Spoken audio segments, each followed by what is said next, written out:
Welcome back. It's great to have your company. Joining me now is MST Financial Senior Energy Analyst, Saul Kavonic. And Saul, thank you so much for joining me this evening. I feel like I have a stack of things I want to unpack with you this evening. But let's start with the Albanese government, who today it's been reported they face a delay of up to a decade to reach its 82% renewable energy target.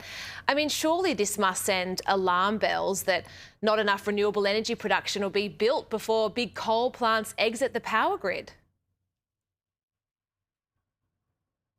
Well, that's absolutely right. Now, what is being planned for, or what I should more accurately say is hoped for, is that the pace of growth of renewables is going to increase multiple times of what it has actually achieved over the last 5 to 10 years, because that's what's required to reach this 2030 target. Now, the truth is, of course, the 2030 target is absolutely impossible. This isn't actually even a matter anymore of how much money you throw at it. The sheer logistics of the ability to roll this out in terms of the EPC contracting and the approvals landscape is not there. Now, we must keep in mind it's been Labor's own imposed green tape, which has actually slowed a lot of this down.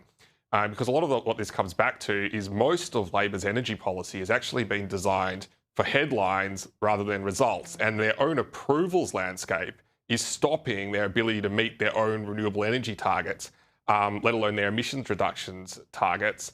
And the problem with all of this is they've been centred all of the planning around our various government departments around these targets which are impossible to meet, and they therefore haven't put in place the contingency plans for what is realistically likely to occur. And that's why we're seeing secret deals by state governments to subsidise coal. We're seeing a lot more secret deals to try and underpin more renewable generation. The cost of this is not made available to the public. And ultimately, it's resulting in increased reliability in our system because the renewables is not getting there in time. And frankly, even if it did, the reliability of the grid would still not be able to make up for the departure of coal. And so we fall between two stools where coal is still not being invested in enough and the renewables is not arriving on time. Unreliability goes up. Australia actually has record high volatility of prices across the entire OECD, despite the fact that we have the most abundant sources of nearly every source of power generation in the world.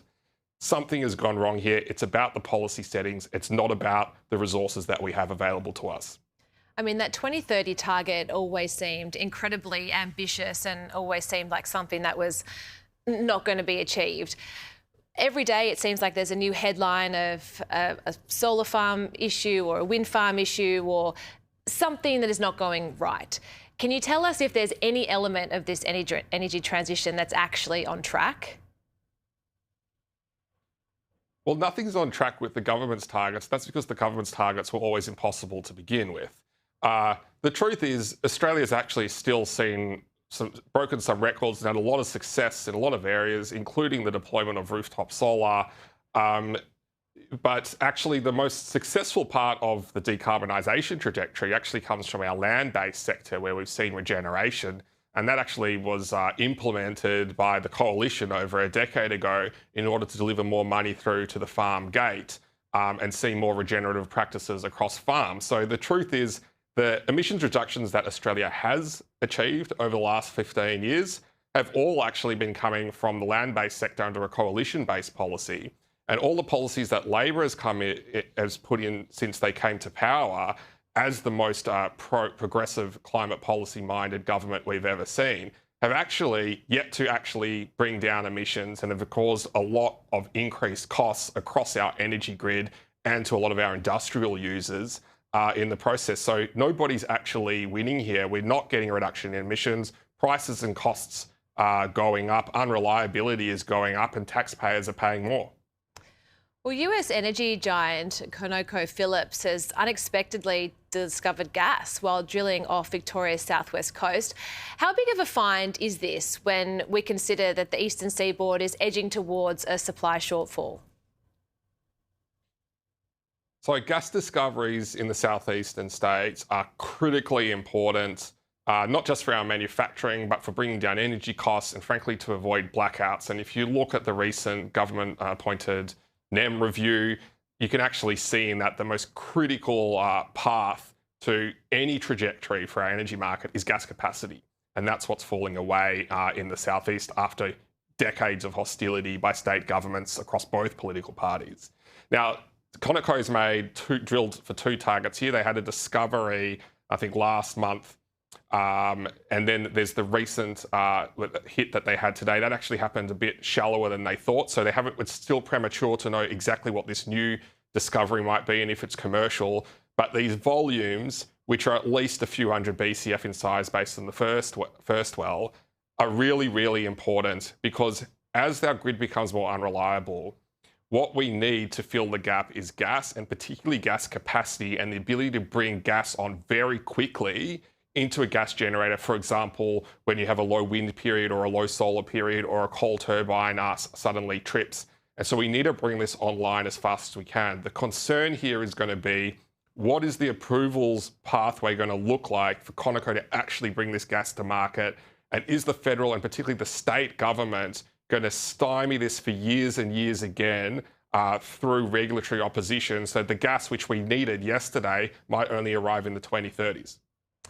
There was an article today, Saul, that just got my attention, and it was around cybersecurity.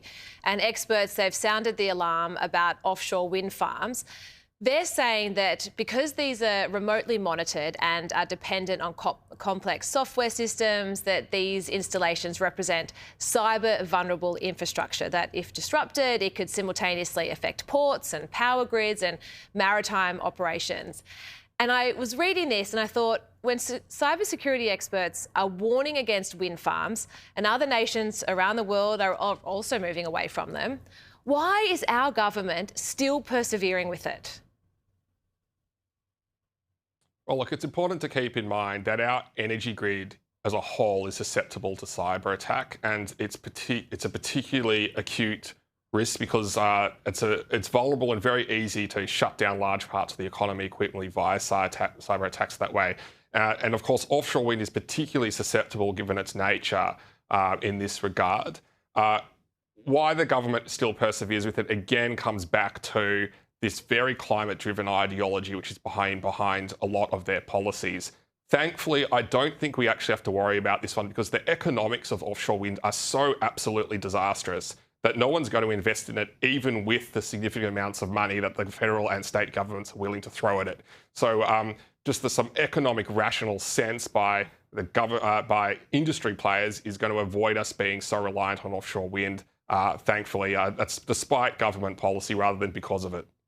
So there was an interesting article in the Wall Street Journal that basically says the UK offers a cautionary tale. So Britain built a vast network of wind and solar farms, but it didn't build the transmission lines that were needed to move all this clean energy around, which has then created bottlenecks and inefficiency. My question is, does Australia's energy plan adequately account for the scale and cost of transmission in a country as large as ours? Well, what's been made very clear, perhaps most starkly in the last year from reports by government departments itself, is that we've severely underestimated both the cost and timeline to build the poles and wires, but also the grid services that are required to replace baseload generation from coal and from gas capacity.